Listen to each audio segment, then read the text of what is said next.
নমস্কার, আমি পারমিতা। আপনারা দেখছেন পারমিতার পাকঘর। নতুন ধানকে আলপনা দেওয়া মেঝের মধ্যে জড়ো করে নিয়ে তারপরে যাওয়া হচ্ছে খড় আনতে। নমস্কার, আমি পারমিতা। আজকে দেখছেন আপনারা আমার গ্রামের বাড়ি মেদিনীপুরে কীরকমভাবে পালন করা হচ্ছে বাউনি উৎসব এবং মকর সংক্রান্তি ও পিঠে পার্বণ উৎসব। খড়কে নিয়ে আসা হচ্ছে মাথায় করে। এটি হচ্ছে নতুন ধানকে ঝেড়ে যে খড় তৈরি হয় সেই খড়টি। যারা আপনারা গ্রামে গঞ্জে আছেন তারা এই অনুষ্ঠানের সাথে খুবই পরিচিত, কিন্তু শহুরে মানুষের কাছে এই অনুষ্ঠানটি কিন্তু একেবারে সেরকমভাবে পরিচিত নয়। তাই আপনাদের অনুরোধে আমার নিজস্ব তাগিদাতেও আমি নিয়ে এলাম আজকে আমার এই ভিডিও। প্রথমে নতুন ধানকে জড়ো করার পরে তারপরে এরকমভাবে খড়কে সাজিয়ে দেওয়া হচ্ছে এবং একটি কাটারি দেওয়া হচ্ছে, যেটাকে বলা হয় কাস্তে, যে কাস্তে দিয়ে ধানটি কাটা হয়েছে।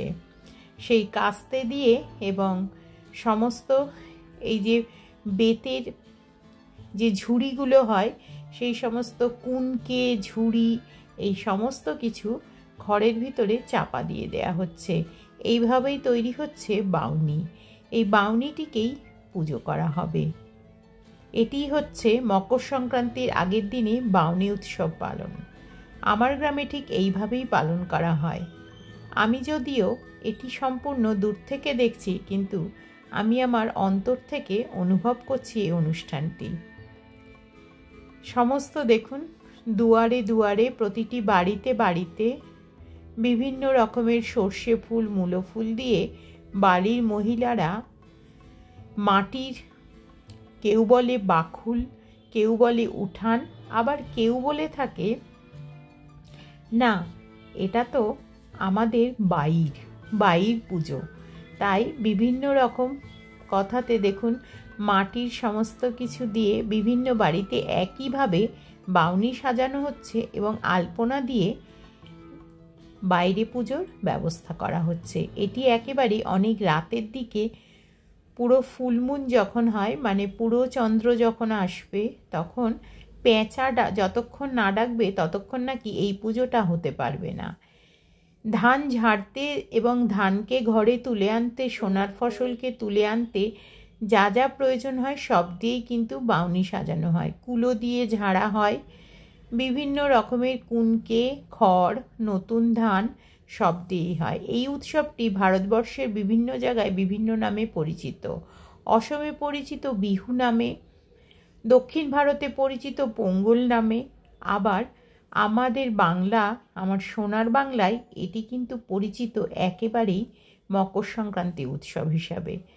এই পুজোটি করতে কিন্তু নতুন সর্ষে ফুল লাগে। শাহরুখ খানের সেই সিনেমাটা মনে পড়ছে তো, দিলবালে দুলহানিয়া লে যায়েঙ্গে হাম, ঠিক সেরকমই এক মাঠময় সর্ষে ফুল কিন্তু ফুটে গেছে।